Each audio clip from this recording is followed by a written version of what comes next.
नमस्कार, आप देख रहे हैं वीके न्यूज और मैं हूं आपके साथ शालिनी झा। आइए शुरू करते हैं आज की 10 बड़ी खबरों के साथ। बिहार विधानसभा चुनाव में पहले चरण के 16 जिलों की 71 सीटों पर 1066 उम्मीदवारों की किस्मत ईवीएम मशीन में कैद हो चुकी है। बुधवार को पहले चरण में मतदाताओं के उत्साह के आगे कोरोना का डर फीका पड़ गया। चुनाव आयोग के मुताबिक पहले दौर की 71 सीटों पर मतदान 54.26% तक रहा, जबकि 2015 के विधानसभा चुनाव में इन सीटों पर 54.75% वोटिंग हुई थी। मुजफ्फरपुर के मोतीपुर में प्रधानमंत्री नरेंद्र मोदी की चुनावी सभा में केंद्रीय मंत्री गिरिराज सिंह शामिल हुए। इस दौरान उन्होंने पीएम मोदी के नाम पर वोट की अपील की। यहां विपक्ष पर उन्होंने जमकर हमला बोला। उन्होंने जहां नीतीश कुमार के द्वारा किए गए कार्यों की चर्चा की, वहीं आरजेडी पर जमकर बरसे। गिरिराज सिंह ने भारत माता की जय के नारे लगाते हुए दर्शकों से अपील की। उन्होंने कहा कि इतनी जोर से नारा लगाएं कि पहले तो पाकिस्तान तक आवाज पहुंचती थी, अब वो पाकिस्तान को पार कर चीन तक आवाज पहुंचानी है। बिहार चुनाव में आरजेडी ने एक बार फिर नीतीश कुमार पर हमला बोला है। बिहार में बेरोजगारी पर सरकार के खिलाफ मोर्चा खोलने वाली आरजेडी ने आरोप लगाया है कि नीतीश कुमार के सामने नौकरी का नाम लो तो काटने को दौड़ते हैं। आरजेडी ने कहा कि नीतीश अब दिशा विहीन, संकल्प विहीन, शक्ति विहीन, युक्ति विहीन हो गए हैं। अब उन्हें रिटायरमेंट लेनी चाहिए।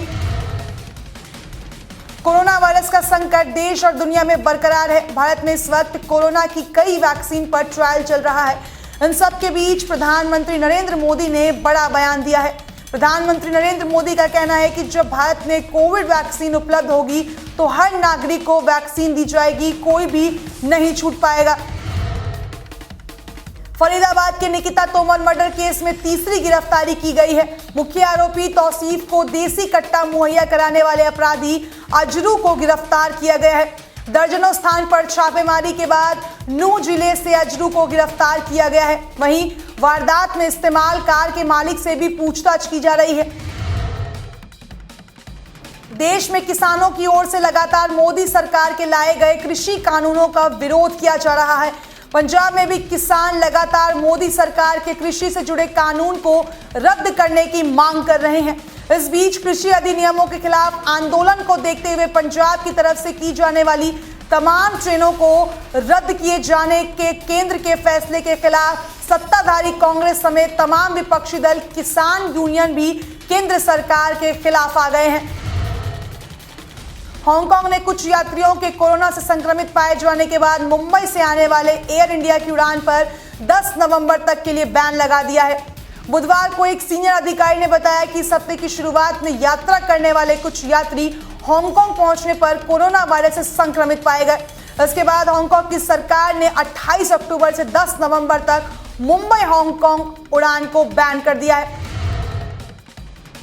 सऊदी अरब द्वारा हाल ही में जारी किए गए ग्लोबल नक्शे में जम्मू कश्मीर और लद्दाख को भारत से अलग दिखाया गया है, जिस पर भारत की ओर से आधिकारिक आपत्ति जताई गई है और इसे ठीक करने को कहा गया है। सऊदी अरब ने हाल ही में 20 रियाल का एक नया नोट जारी किया है, जिसमें जम्मू कश्मीर और लद्दाख को अलग ही क्षेत्र में दिखाया गया है। पाकिस्तान से असेंबली में भारत और मोदी सरकार के खौफ का ताजा सबूत सामने आया है। भारत के फाइटर प्लेन पायलट अभिनंदन को लेकर पाकिस्तान के पूर्व विदेश मंत्री ख्वाजा मोहम्मद आसिफ ने कहा कि अभिनंदन को पाकिस्तान ने भारत के खौफ में भारत को खुश करने के लिए छोड़ा था। पाकिस्तान असेंबली के पूर्व स्पीकर सरदार अयाज सादिक ने भी कहा कि उस वक्त पाकिस्तान के आर्मी चीफ बाजवा के पैर कांप रहे थे और चेहरे पर पसीना था कि कहीं भारत अटैक न कर दे। आईपीएल के 13वें सीजन के 48वें मैच में मुंबई इंडियंस ने बाजी मारी। बुधवार रात अबू धाबी में मुंबई इंडियंस ने रॉयल चैलेंजर्स बैंगलोर को 5 विकेट से मात दी। मुंबई ने 19.1 ओवरों में 5 विकेट पर 166 रन बनाकर जीत का लक्ष्य हासिल कर लिया। देश और दुनिया की तमाम बड़ी खबरों के लिए देखते रहें वीके न्यूज। धन्यवाद।